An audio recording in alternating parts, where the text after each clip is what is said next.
Hey guys, this video is going to show you more or less how to get Appcelerator Titanium up and running on a Windows computer. This computer is running Windows 8.1, but any other version of Windows should still be pretty similar to this demo vid. If you have a Mac, it's a little bit different, not too different, but it's a little bit different, so some of the things here won't apply. But if you want to get Appcelerator Titanium up and running on a Windows computer, this will show you how to do it. So first things first is on a Windows machine anyway, you can't actually usually build for iPhone. You'll need a Mac for that. So the most common choice then for Windows is Android. And remember that Android runs Java. So the first thing that we need is actually to get the Java development toolkit, the JDK from Oracle. So in Google, just type in JDK.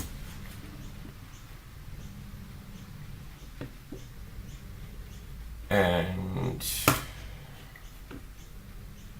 that should take you to where you need to go. So what we're after is the JDK. The JRE is just for more or less running Java apps, but you're after the JDK, which is what you need to develop Java apps. And download that.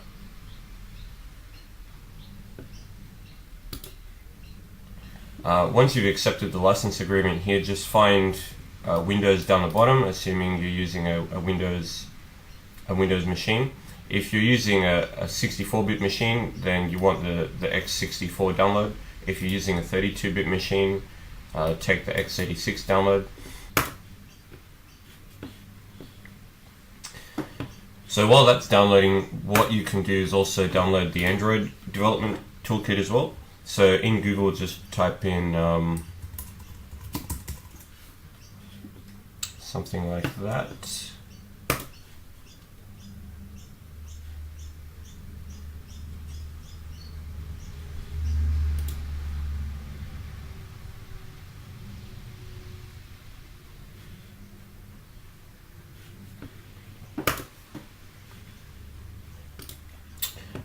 Same thing here. If you're on a 32-bit system, click 32, otherwise click 64.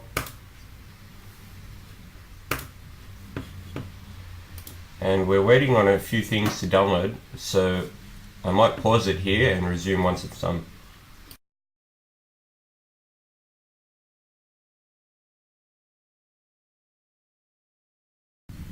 Okay, so once your downloads have finished, you can go ahead and start installing the JDK. Do the JDK first.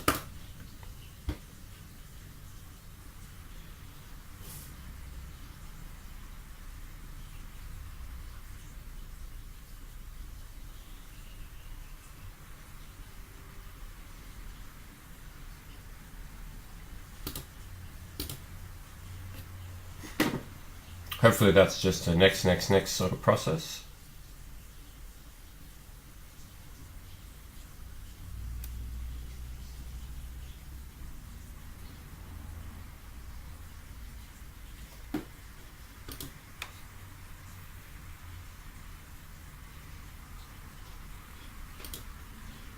Once you've done the JDK, I'd suggest extracting the Android Developers Toolkit, but it's important to know where you put it. So what I'd actually suggest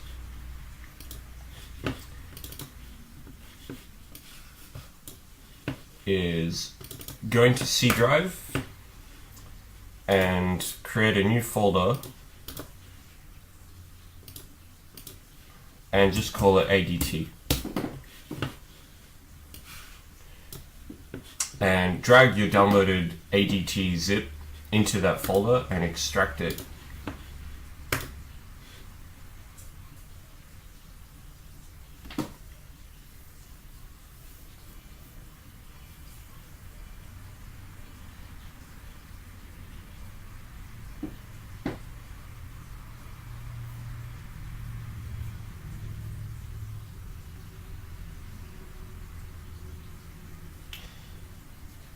Again, this looks like it could take a while, so I might pause here and I'll start recording again once this finishes.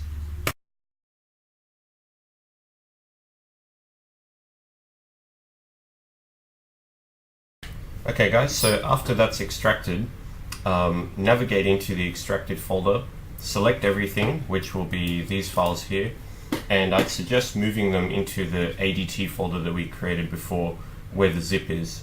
And after you've done that, you can delete the zip and the other folder, leaving just this stuff in the ADT folder. There's a few reasons for that. One is just to keep the path nice and short. The other is to make sure that there's no spaces, which can cause problems.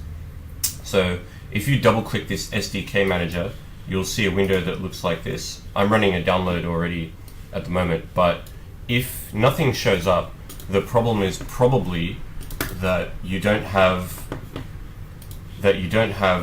Java set on your path. So to check that, right click on this PC or right click on my computer, go down to properties, hit advanced system settings, and then hit environment variables, and you'll find under system variables down the bottom, you'll find one called path. Hit edit, and there should be something in there that looks like this, which is basically the path to the bin folder in your Java install directory. If that's not there, you'll need to add it. So to find it, go to where Java was installed, which is probably in program files under Java. You have these two folders here, one's the JDK, one's the JRE. Remember that the JRE is what we use to run Java apps, the JDK is what we use to build them. So go into JDK, go into bin, select this URL, hit copy, and just paste it at the start of this variable value here, which is what I've done. And then add a semicolon. A semicolon is used to split up the different values in here. If you've just done that, restart your computer, otherwise the changes won't take effect. You can log out and that might work as well. And having done that, go into ADT and try running the SDK manager again. And after you've restarted or logged out, this should open up fine. And what I'm doing here is I'm actually installing a few different versions of the Android platform. There are a couple in particular that we usually want. The most recent one, 4.4 right now, is good. 2.3.3 is also good, and 2.2 as well. And you'll find a bunch of different things inside these. You don't actually need all of them. All you really need is the SDK platform and Google APIs. So that's fine. And once you've checked those boxes, hit install, accept the license agreement, and the install will start. While you're doing that, you might also want to download Appcelerator Titanium. So if you just go to www.appcelerator.com, you'll be prompted to create an account if you don't have one. Otherwise, just log in and you'll see download links over here, and just click Windows and start installing that. And we're waiting on a few things at the moment, Titanium Studio to download, and a few of the Android platforms as well. So I'll take another pause here and I'll start recording again after these have downloaded.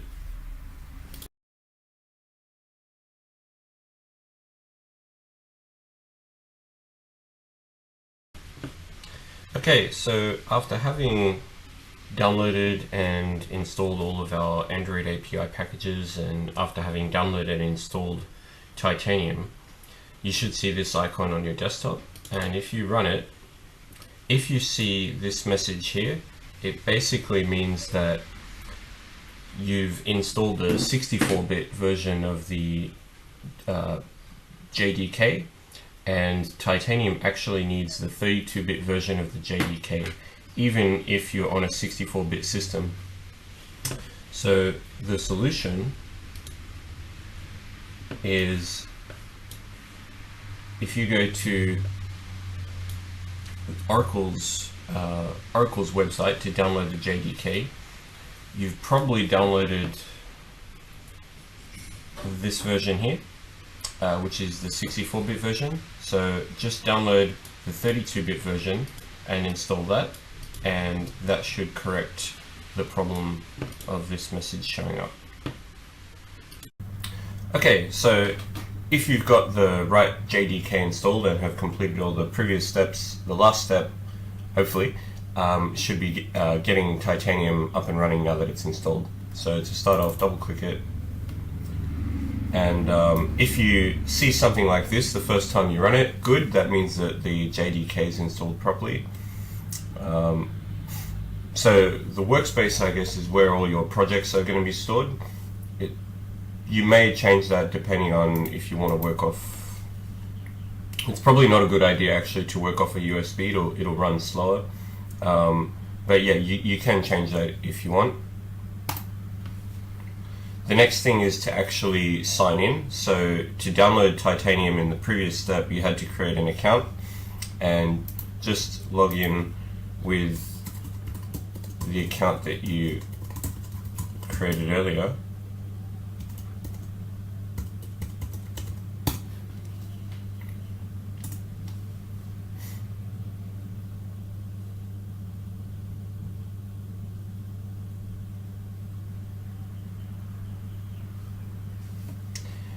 If you're on, say, Windows 7 or Windows 8, maybe even Vista, you might get prompted to allow access to a few things. Just allow access. And the first time you launch Titanium, you might actually get an alert like this, basically saying that there are updates, updates either to the Titanium platform or to the APIs. In either case, if you get any messages like this, just install the updates.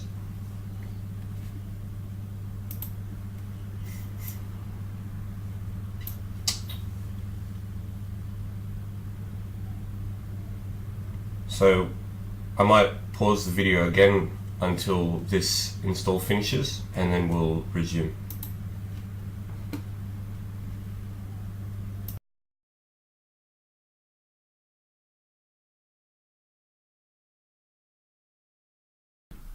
Hey again. So partway through the installation, you might notice Node.js setup just appears.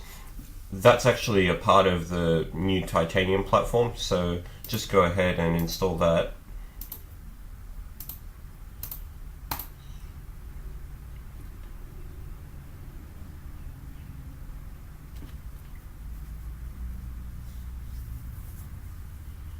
Cool. And what you might actually notice is once this install finishes, it actually comes up saying that installing something has actually failed.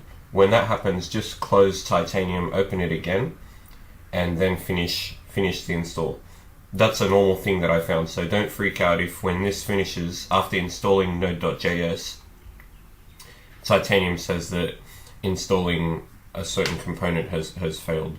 I notice that more or less every time I do this. So when that happens, just close Titanium, open it again, and you'll be prompted to finish the update. So that's fine. So we might take another break. I'll wait for this to finish, and then we'll resume.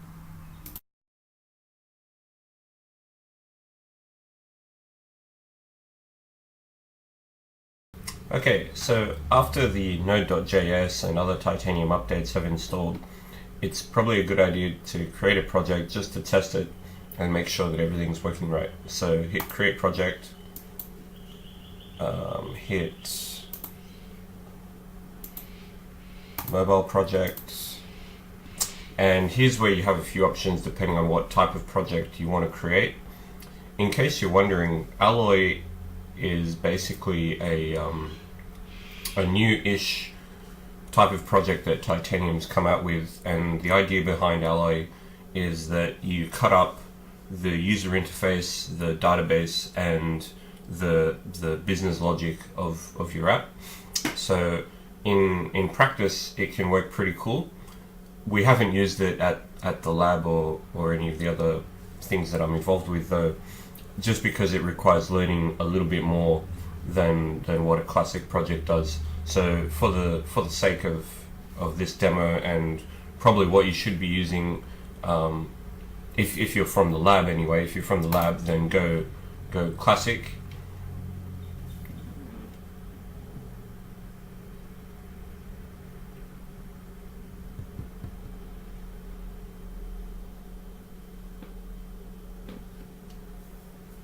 and hit default project. You're prompted with the project name. I'm just going to call it test.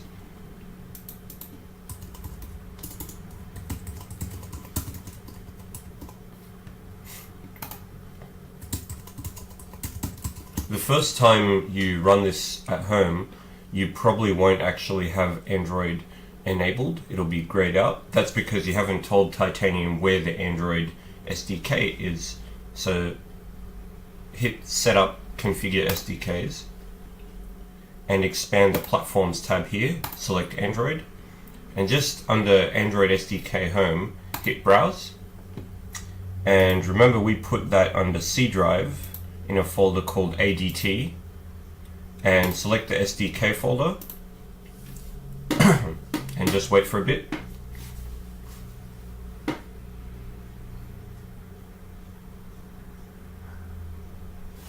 Okay, so you've got a default SDK that Titanium is going to use. Remember, all of those different SDKs we installed with the Android SDK Manager, all of those should appear here.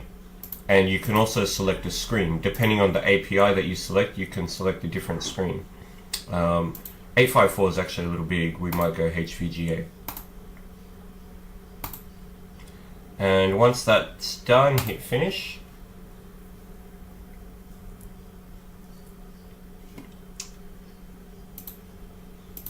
And here's basically just the sample code that you get with a new sort of default project. And all I would do at this stage is under run, hit Android emulator and hit allow access.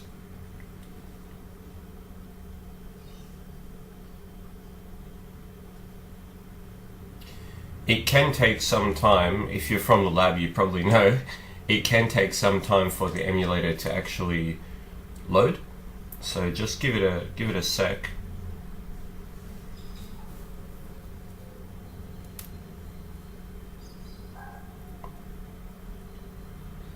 You might find actually down the bottom here, emulator is not running exiting.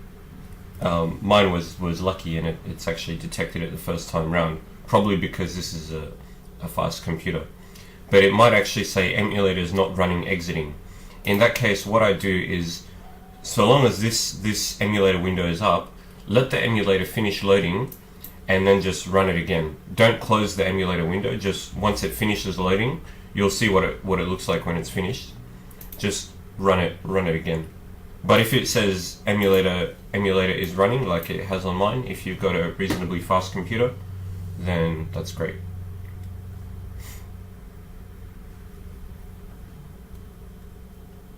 This is more or less what the emulator looks like once it's finished. Once it's finished loading, that is. Depending on the API version that you select, it will look a bit different. So this is Android 2.3.3. If you select one of the newer ones, 4.3, 4.4, it'll look a bit more fancy. If you select one of the older ones, it'll look even more dated. Keep in mind though that with the current version of the Titanium API, the oldest version of the Android SDK that you can use is 2.3.3. So if for whatever reason you have to use one of the older ones, 2.2 or something, you have to actually backtrack your Titanium version. So 2.3.3 is the oldest you can use without making changes. Okay, so app's up and running, and this is the default app that you have. What can happen though is just for the sake of problems you might experience at home, what can happen is the Android emulator won't launch for whatever reason. So you've tried restarting your computer, you've tried restarting Titanium, this window here just won't show up. What you can do then is go under Run Configurations. So hit the little play icon up the top here and hit Run Configurations, and here's the project name, test. Here I have the option to select different Android APIs and different screens. So if this particular screen on this particular API isn't working, what you can try is try a different screen. So you can select QVGA, you can select whatever, WVGA 800, and try that, hit apply and then hit run. And you can even try a different API. It won't let you use 2.2 with this version of the Titanium SDK, but you can try 4.4, you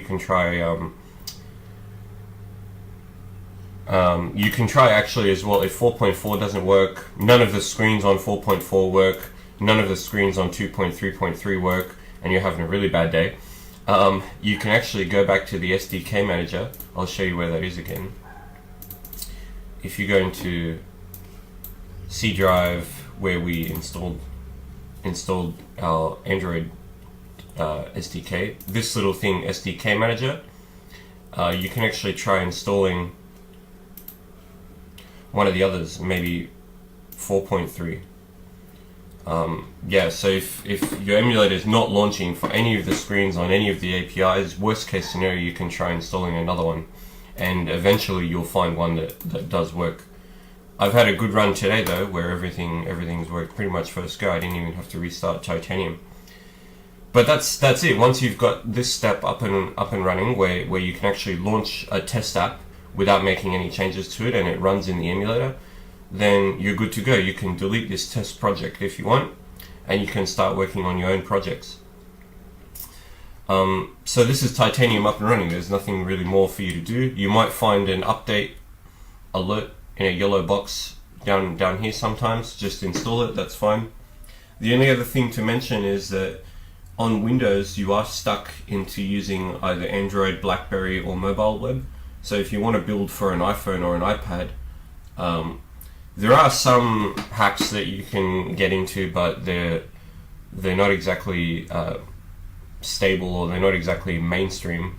The usual approach there is you have to actually get an Apple computer, and there are second-hand ones you can get on eBay. So if you really want to build for iPhone or iPad, yeah, you might look into getting, maybe if you didn't want to spend big money, look into getting a second-hand Apple on eBay or something. But that's Titanium up and running. So hopefully that helped you out, getting Titanium working on your computer. So yeah, hopefully all that's great, and happy coding. See you guys.